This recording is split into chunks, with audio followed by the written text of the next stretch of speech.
Lekker Brenty Boy, episode 24, Quarter Final Time. Hey Timo, how are you? We are back again.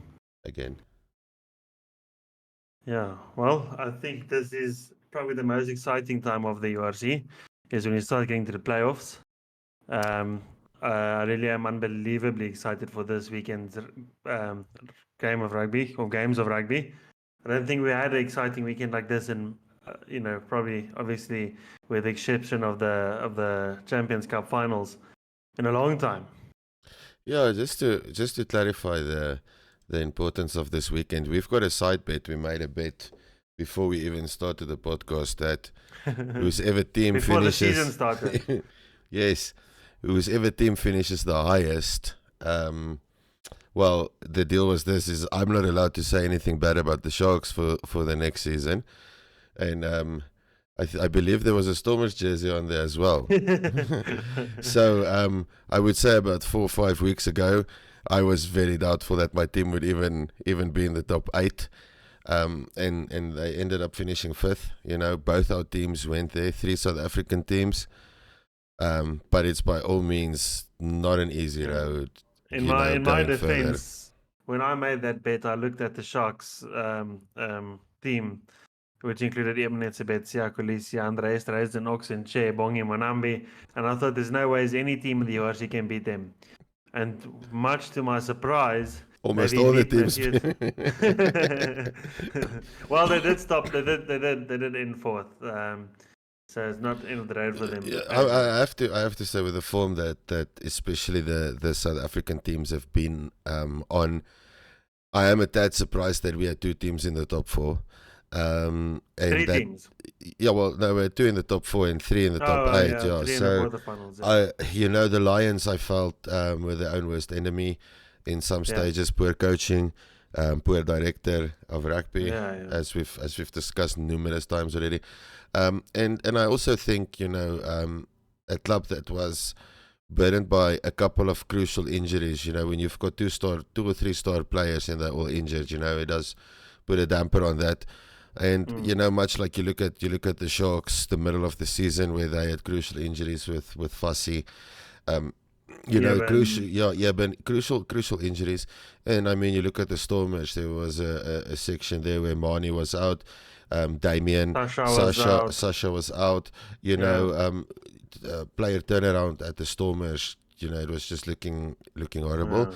But again, we see the quality of this competition. I mean, you're looking at 2 Scottish sides this year.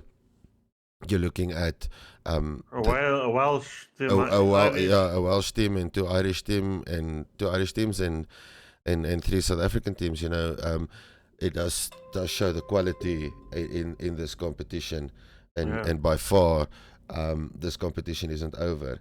The interesting thing that I just want to add, before we go into the first match, which is my team playing, you're looking at a team like Leinster. What are we going to expect from Leinster with them having the other competition that's over now, having their full focus set on this? Yeah. Look, we'll get to the game, but I've always I've actually read this the other day, and I agree with it completely. Leinster and Ireland overall, are unbelievably good teams, but it's not that they don't have what it takes to win or to take home trophies. Is that they don't always know what it takes to win and take home trophies.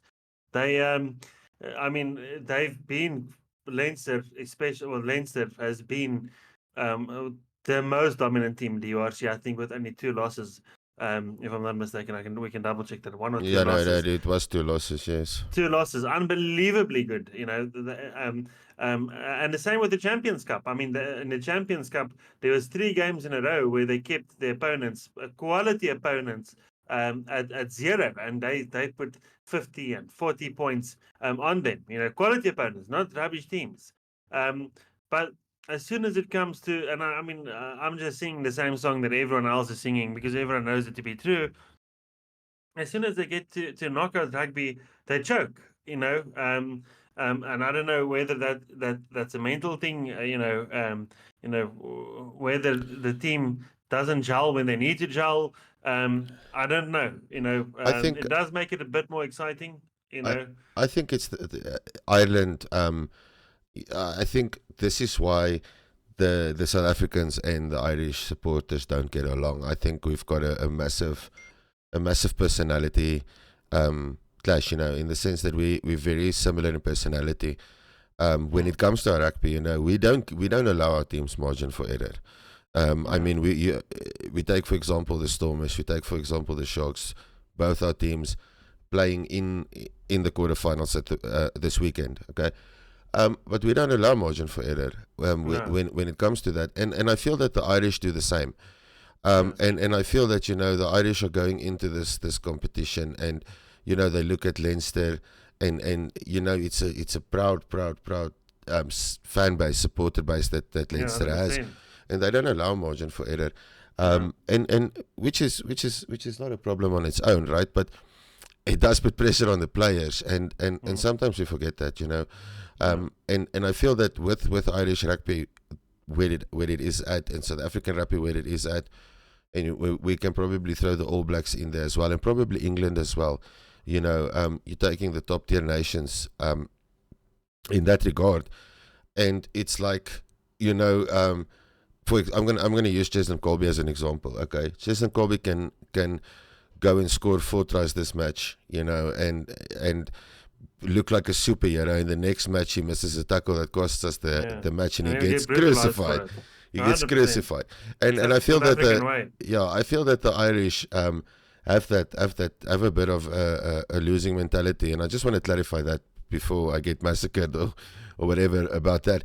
It's not that I'm saying that how they support is wrong, but it feels like for me, I'm looking at I read a couple of articles, was looking at a couple of things, and there's already the whole stigma about can Irish rugby go past the quarterfinals, and this is Irish publications, that's Mm. that's doing this. So I feel that the Irish media, the Irish public, and everything are putting a lot of stress on their players, Yeah, and their players go through a season. If you look at Leinster, the season they've lost 3 matches this whole season. yeah, yeah, And to then go into this, they should just go on the confidence that they've built up over the yeah, season. yeah, Losing at the Bulls was one of the matches that they lost at Loftus. That mm. is not a horrible thing to do, because the Bulls traditionally is probably one of the hardest sides to beat at home, Yeah, because of where their stadium is located. Their fan base is loyal. There's always that stadium is always packed, especially mm. for major games. So to Yeah, lose to the Bulls at Loftus is not necessarily, and I still believe they walked away with a bonus point, if I'm not mistaken, for the losing yeah, bonus point. losing bonus point. Yeah, To do that at Loftus is already, you walk away with points, and I feel that you've got an easy road to the semi-finals. Um, in my opinion, I probably feel that Leinster and the Bulls have the easiest road into the semi-finals. But what rugby has clearly shown us the last couple of weeks, and we've said this a couple of times as well, is the ball's not round. It bounces in very different directions. I mean, we're looking at the champions, the Champions Cup we had over the weekend and stuff, and whatnot, with the finals and all that, and it was insane finals. yeah, The ball needed to bounce right twice for the Saints, and they would have probably won that match. yeah. So if it comes down to that, but let's not bore each other with all our opinions and stuff. Let's jump into the first match, and this is obviously my team that's playing here, and Against the earlier, Glasgow Warriors. yeah, earlier you already sent me a team sheet. Yeah, I've got both of them. I'll put them up. Um, Look, I'm excited for this game. I don't really know who's supposed to be the favorites in this game. To be honest with you, probably Glasgow Warriors, reigning champions. Playing at home, they should be the favorites. Stormont had a dismal season. Had a few good games, but a lot of good bad games as well. I still think the Stormers take it. I'll be honest with you. I think, I mean, if you look at the teams, Evan Roos has been in unbelievable form. Sasha Feinberg-Gomezulu is by far, for me, the best fly-off in the world at the moment. Suleiman Atzenberg, Ben Lauder, Warwick Galant, who's really unbelievable talent. Obviously, there's no Damien Willems, who's been banned for the right tackle, and he's got a red card. But yeah, I honestly think the Stormers can take this. I know that Sione Teo Piloto is back, and he's back. I think he's playing the last game against Leinster. He also played, which is not the best thing for the Stormers because obviously after such a long stint or after such a long injury, he's had one game to sort of get back into action, and I think it'll only be better now. Yeah, I think the thing we need to look at here is it's probably um, two sides that for me are very reliant on the game becoming a bit open. But they're also two sides that defensively like to keep the game close. So I think looking at the team sheets, for me, definitely the center battle at the inside center, Glasgow Warriors is winning loose hands. I don't think Dan du Plessis has had the best season in my opinion. No, and he's been very good. Yeah, Previous seasons, yeah. You mentioned the Evan Roos, but on the same side, if you look at the loose forwards, Henko Venter, Rory Dodge. Rory Dodge is there. He's been instrumental. You're looking at the back line. I mean, Carl Stein has had a fantastic season at the wing. He's going up against Ben Lauder, who has also not had the best season. They'll be facing each other. Stafford McDowell has had a pretty solid season, and now he's got his normal or traditional, center partner back. And then I was looking at the bench. I feel that when it comes to the bench, I feel the Stormers has got a massive upper hand in that regard. I do feel that Glasgow Warriors, I feel, put a lot of their efforts and a lot of their things into the Champions Cup and the EPCR, the other European competitions, and I think they burnt themselves out. That they're coming into, if we just take the URC into equation, they're coming into the URC 3 losses in a row. They lost to the Bulls, they lost to Benetton by 26, and they lost to Leinster, by 8. The Stormers are coming into this match 4 wins in a row, beating Connacht by 5. They massacred Benetton with 51. They beat the Dragons with 36, and they beat Cardiff by 10. So the Stormers are definitely coming into this with their tails in the air. And the Stormers can be a different beast on Knockout Rugby. We saw that in 2023, when they won the URC, the first URC. They also didn't start off, the best, but when it came down to it, they obviously showed us what they're capable of. Yeah, look, I also think the Glasgow Warriors are very unlucky. I mean, if you think about it, they've got one of the best inside centers in the world that just got back in Sione Teo Piloto. And then they just lose one of the best outside centers in the world in Hugh Jones. So I also think they're very unlucky. But look, I'm not writing them off in any way. You'd be stupid to write them off. They were written off in the finals against the Bulls last season, and they won that, obviously being the reigning champions. I just think the Stormers can do this. I think if there was a semi-final based on the teams that's currently in the quarterfinals, if there was a quarterfinal that I would have picked to play against, I would have probably chosen the Scarlets or Glasgow. I feel that Glasgow has run out of steam. 100%. Although it's a traveling match, for the Stormers, it's a smaller stadium, so that's also. I think capacity is 4,500 or 4,800 or something at Scottstown in Glasgow.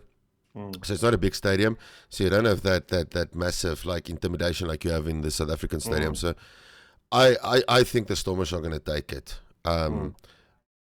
I honestly want to say that I don't see any one of these two teams winning the URC.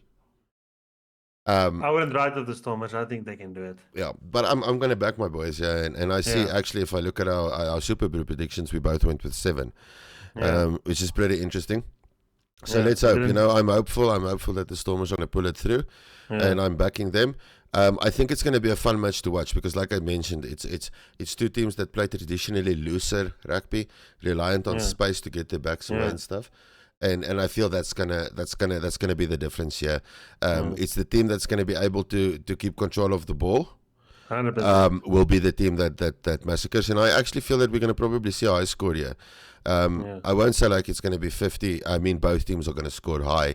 We'll probably see something like a 47-40, something like that. I feel it's gonna be especially entertaining with match. Mane coming off the bench. We know how fiery he could be as well. So. Yeah, and I mean, if you look at the Stormers bench, JD Schikkerling also coming off the bench, for me, he's probably been, playing that number 4 jersey. And he's, the physical aspect that he brings it to, the willingness he's so young. Yeah, the willingness to carry the ball and whatnot. And I think with Eben that moved away from the Stormers and a while back, JD Schikkerling, moved just before that, and he's come back to the Stormers. He's playing in the shadow of Hasbin Murat. But I feel that he's definitely in a future prospect. It's something that Rassie would probably be looking at as well, because he's got that traditional number 4, that hunger to carry, that hunger to get into contact and all that, and that's what you want to see from your number 4 lock. 100%. But yeah, any guys, moving on. Second South African team. Yeah. And this is probably, I feel my opinion on this is going to be biased, because I'm looking at the Bulls, and although they're sitting with, I think it's 7 out of 8 wins in their last matches. Their wins haven't been convincing though, in the sense of the Bulls standout wins like we would expect. Playing Edinburgh, they're coming off smaller games, playing the Bulls at Loftus. I see you went a bit conservative here with that prediction. I went the Bulls by 26. I'll tell you why now. Well, the reason I think I went a bit more conservative is, look, I think the Bulls are the obvious favourites for this game. I think the Bulls are definitely one of the favourites to win the whole comp, other than Leinster. I wouldn't write off Edinburgh though, and for one reason, a few reasons actually. Sorry, you've got. We haven't seen the team sheets as yet. At time of recording. So you've got a player like Darcy Graham, who's been sort of snubbed for the British and Irish Lions. He's got a point to prove, Then you've got Duan van der Merwe, who's coming up, playing against his brother, firstly, and who has been picked for the British and Irish Lions, and obviously wants to try and prove a point that he wants to be that starting number 11. So I think Edinburgh are going to be dangerous, and the Bulls have lost Johan Goosen. So remember the last game they played, he had an injury. I don't know how serious it was, but he was very doubtful for this game, which means either Keegan Johannes or Vali Leroux, will probably move to that jersey. Yeah, I feel Keegan Johannes. All credit to him. I see a future prospect there. As a Springbok number 10 as well, I feel that he came in a time where we didn't expect the Bulls to have a fly-off that can replace somebody like Johan Goosen. And, then all of a sudden, I think Keegan Johannes kind of went like, hold on a second, all of a sudden this unknown entity comes in, and this unknown entity is looking like the real deal, so I feel that, looking at that, I think it should be an easy win for the Bulls. I don't feel that Edinburgh has enough in their tank. I don't think they've got enough I don't think they've got enough in the shotgun shot that they're going to fire. Duan van der Merwe, yes, he looks good for Scotland, and as an individual player, he's obviously brilliant. Rated as probably one of the best wings. Listen to our last episode again. There's so many good wings. To rate him as one of the best. 100%. I do feel that for them to be reliant on Duan van der Merwe to do whatever, and being reliant on that one or two players, where you look at the Bulls walking into this, they're not going to lose the forward battle. No. So, No, so 100%. Edinburgh is going to be getting back football all the time, you Yeah. know, and you know, if we have to pick a Van der Merwe, you know, it's going to be a Akker Akker. is our boy. Yeah. So Look, the Bulls also have a bone to pick because Edinburgh knocked them out of the EPCR. You know, so the last time these two met was in EPCR. I think it was the quarterfinals. I can't remember. And obviously the Bulls played away in Edinburgh, and Edinburgh beat them 34-26 or 28 or something. So the Bulls do have a bone to pick with them. I think the Bulls are going to win this. I just won't write off Edinburgh too quick. I wouldn't write off Edinburgh, and if they were playing in Scotland, I would have probably said, you know, Different it's story, gonna be yeah. it's gonna be a tall order for the Bulls. Yeah. But you know, going to Loftus, 52,000 capacity, you know, the home crowd going to be there because the team's in the quarterfinals.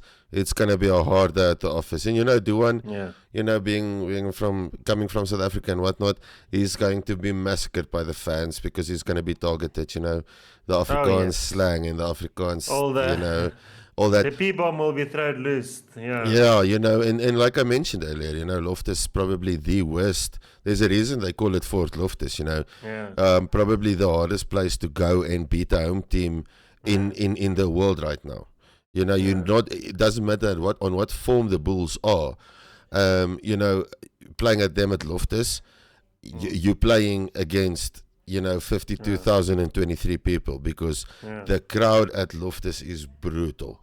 They're proud, unbelievably volatile, and it can turn very quickly, and they love their rugby players, you know. And then also looking at it, you know, you mentioned Duan van der Merwe. Just want to say we don't have the team sheets as it stands for that match, but you're looking the player that I rate highly, you know, Sebastian de Klerk going up against Duan van der Merwe. I'm looking forward to that. You know, I still feel that Sebastian de Klerk, in my opinion, should be getting a Springbok call up. No, it's not too late. He still can. Yeah, he's definitely I rate him highly. You know, and so hopefully he gets a call up. Maybe proves a point there.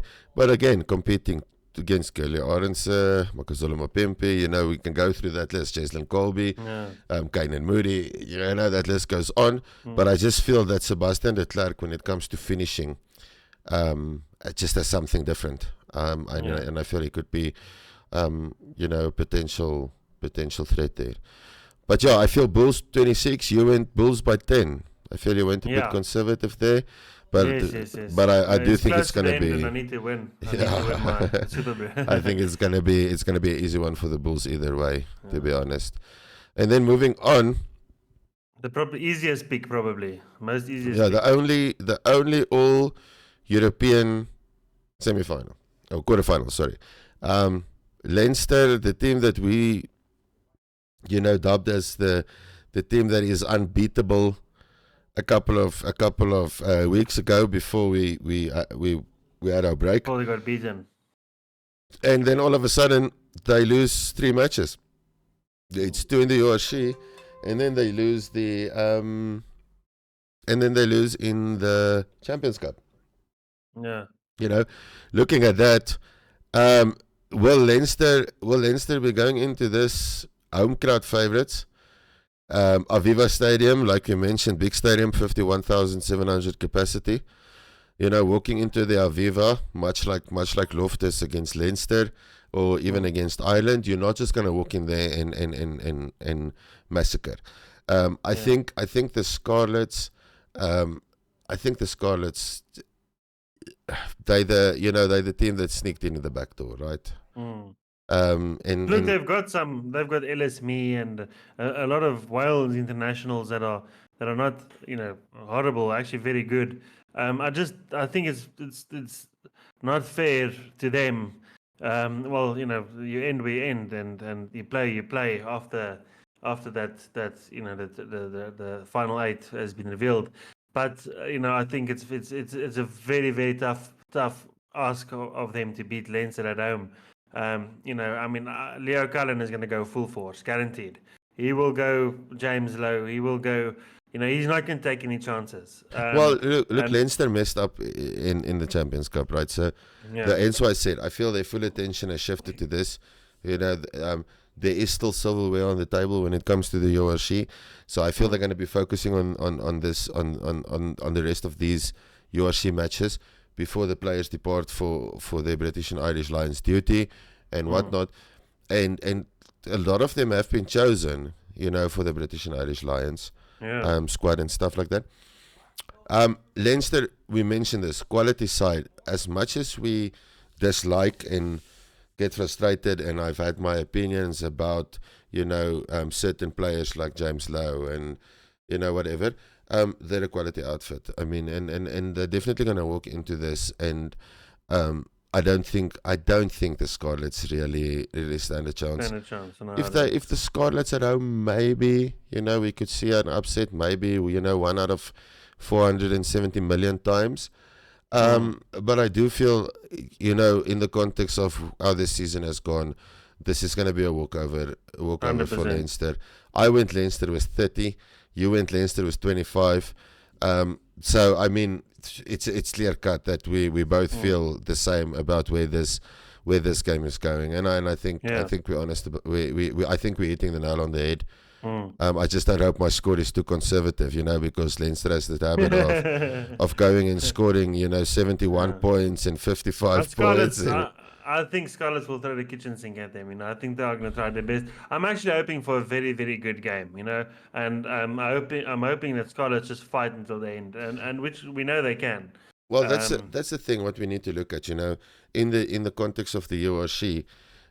Leinster have lost twice. They lost to the Bulls at Loftus. And do you know who the other team is that they lost to? Oh. It was actually the Scarlets. They lost to the Scarlets by 13 points. Although I don't think in the context of the rugby in this case, I don't think Leinster will have it. But clearly, if there is a team that could beat Leinster, Scarlets is apparently one of them. I believe Leinster lost to Scarlets in Wales. Okay, but it's that doesn't matter. The game that is on the table is Saturday, and I just feel when it comes to the composure, that Leinster just has that bit too much of a composure. Yeah. Okay. Look, they're a brilliant team. They really are. It's a mindset thing that gets them every single time. I think in my opinion, it's a mindset thing. It's a sort of I don't know what's the right English word to use. But a mentality. It's a mentality thing. Yeah. Yeah. It's a they know that I think when a big game in the quarterfinals or semifinals or even finals shows up for them, there's this horrible mindset of they might lose, they might, something might happen again, and I do think the thing that Leinster is can look at, and this is the thing that if I was Leinster or the Leinster coach, that I would focus on. They just need to win all their games, because all the rest of their games are going to be home games. The top of the log, so all the games are going to be home games. As 100%. Long as they keep on winning, they haven't won the URC. Okay. No. So maybe that is the silverware. I think they've been in the finals twice. Yeah. So maybe that's the silverware that they needed. But you look at it from a different perspective. Out of all the URC champions, I mean, how many were there? This is the fourth one, correct? Yeah. Yes. Yes. Out of the three that we've had, okay, all three of those teams are in the quarterfinals. Now that I think about it, Leinster haven't been in the URC finals. The first one was Stormers Bulls. Then it was Munster. Stormers, correct. Which Munster then it won? Was Bulls and Glasgow. Yeah, yes. They haven't been. Yeah. So Glasgow reigning champions. Stormers who won the first one. Munster who won the one before Glasgow. Yeah. So it's a quarterfinal of previous champions that we're looking at here. Oh, and I probably feel that we're going to see a new champion this year. Although I would hope it's a that my team can be the first first team in the URC to go Yeah. to. But yeah, I feel Leinster is a game. I think it's not really a lot to discuss. Yeah. I think Next. yeah, let's move on. Your team, the So I'm not as confident about my team in this one. So 2023. So I think Munster ended in 5th. In 2023, Munster ended in 5th again. I might be mistaken. And they played 3 games away: quarterfinals, semi-finals, and finals, and ultimately won the competition. So I'm not saying that it's the case this time. I'm just saying that the Munster can also be a different beast when it comes to knockout rugby. Whereas the Sharks, I don't think they really know what knockout rugby feels like. So the Sharks have been dismal. Now they're sitting 4th in the log. I know that, but with the team that they have, and also this is the same old song that everyone's singing because it's the truth. They should have been another Leinster. I'm hoping that the Sharks can sort of find a way to gel a bit better, because I think it's the problem they have is a coaching and culture problem. I think that the players are just not gelling as well as they should, especially on attack. They have very, very flat attack at times, and then when they get the attack right, the defense doesn't work, and then they work on the defense, and then the attack is flat again. So yeah, they've definitely look. The Sharks have had their up and downs this season. I'm looking at the Sharks, and don't get me wrong, I'm not coming up for the Sharks. In an ideal world, our bet would go down to a Sharks Stormers final, right? Yeah. If the bet we mentioned at the beginning of the show, if we can have the Sharks Stormers final, I mean, there's no better way to settle a bet than that. Okay, I feel that the Sharks are pretty much the same in the same boat as Leinster, and I feel that the public has massacred the Sharks, and I feel the Sharks have put a lot of pressure on themselves. The one problem that the Sharks have, yes, they've got a lot of Springboks in their setup and whatnot, but what a lot of people tend to forget is that majority of the Springboks that they actually have in their setup are over 30. Oh yeah, 100%. Okay, but still so very. Yeah, it's not that. No, look, by no means am I saying they're over the wall or whatever. Yeah. But they are considered the golden age of Springboks. 100%. And coming to say that, I mean, and we've discussed this. Siya Kolisi doesn't have another 40 matches in him. No. Vincent Koch doesn't have another 50 matches in him. Bongi doesn't have another 50 matches in him. But there's a lot of positives to take out of the Sharks. Okay, I mean, Andre Esterhuizen, for example, Jordan Hendrickson, for example, Apelele Fassi, for example. I don't remember the outside center's name that Jerenza Julius. So there's a lot of positives that I feel the Sharks need to take out of this. Then we can also go look at last season. When it comes to the Sharks, you mentioned the knockout rugby. Last season the Sharks were nowhere. They still went and won the EPCR though. True. Okay, so I mean, you cannot write it off. And the big thing that you always need to understand when it comes to knockout rugby is knockout rugby isn't always about scoring 50 tries, because there's no bonus points or anything.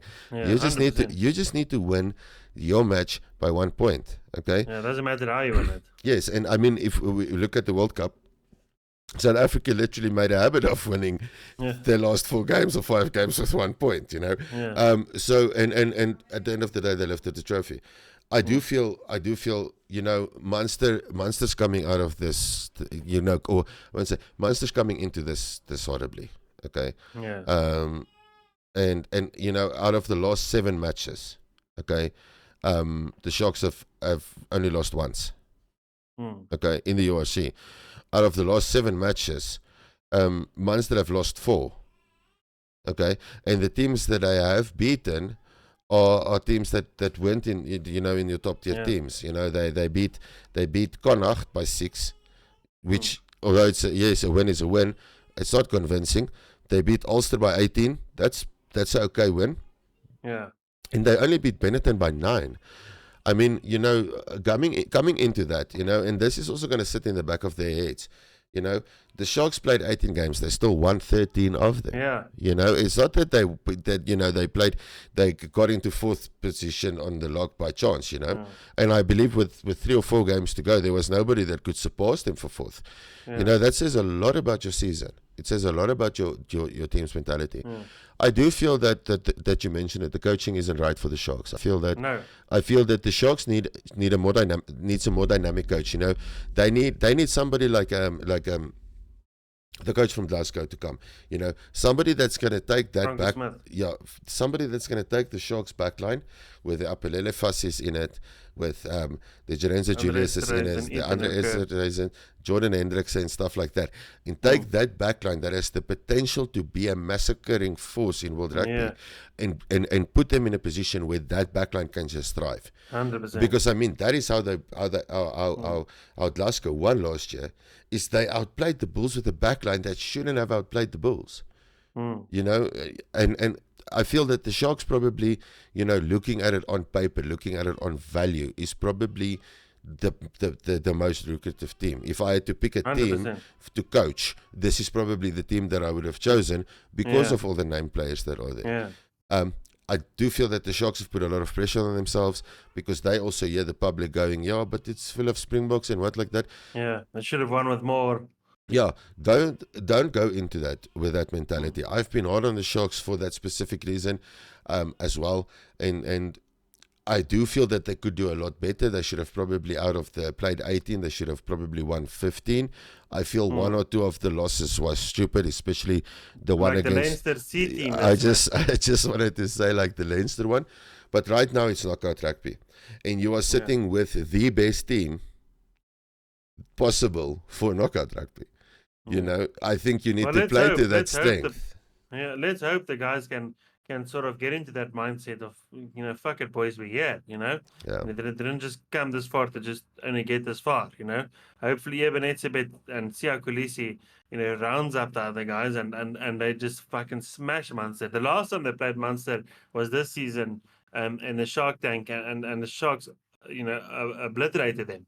I don't think that you know, it's a fair comparison, though. I mean, this is knockout rugby, and you know, definitely both teams will be throwing the kitchen sink at each other. I just honestly hope the Sharks gel and do what's needed. You know, my heart is saying the Sharks are going to do it. You know, and they're going to do it convincingly, because I do think the Shark Tank is going to be full. I think that the supporters are going to come out in numbers, you know, for this game. I haven't seen the figures, but I'm fairly certain, you know, in a big game like this, you know, we know how busy Durban can get, you know, and how full Kings Park can get, especially even in URC games. So I'm hoping that they obviously put up a spectacle, or honestly put up a spectacle for their viewers. My brain, however, is saying that Munster are going to do it. I don't know why. I just have a very bad feeling about this. I just have a feeling that Munster are going to put it through, and the Sharks are going to play the way they have been playing, and there's just not going to be enough for Munster that will just be going all out. I obviously have a lot more faith in your team than you do. I've been disappointed to 1 too many times. That's why. Yeah, I chose your team with 14. You've gone with 5. But Brenty, I do feel, based on where we are at, I'm going to say I'm fairly certain that at least 2 South African teams are going to be in the semi-finals. I'm hoping all 3 of them there. I do hope all 3 of them, you know, are there. But if all 3 of them are there, that would mean that 2 of them will be meeting in the semi-finals. Probably. I have to check how it works. I can't really remember. I think it will probably be the Bulls and the Stormers, and then we've beaten them at Loftus. You know, not a hard task. We'll go and do it again. Then Leinster and the Sharks, which means it'll probably be Leinster and whichever South African team wins between the Bulls and. But let's not put the cart in front of the horses, and you know, weekend rugby coming up. It's an exciting weekend. You know, it's knockout rugby, much like the Champions Cup in the EPCR was. The finals and stuff was exciting. So everybody that's, you know, enjoy the rugby. 3 South African sides, just enjoy it. Everybody be safe. I think from us that's Sunday. It. We'll see you on Sunday after to announce that we've got 3 teams in the semi-finals. Hopefully, or. We won't make an episode at all because all the South African teams have been knocked out. Oh Lord, can you imagine? But Brenty boy, have a good weekend. Enjoy the rugby. I'll Yeah, chat you with too. you on Sunday. Cool. Cheers, guys.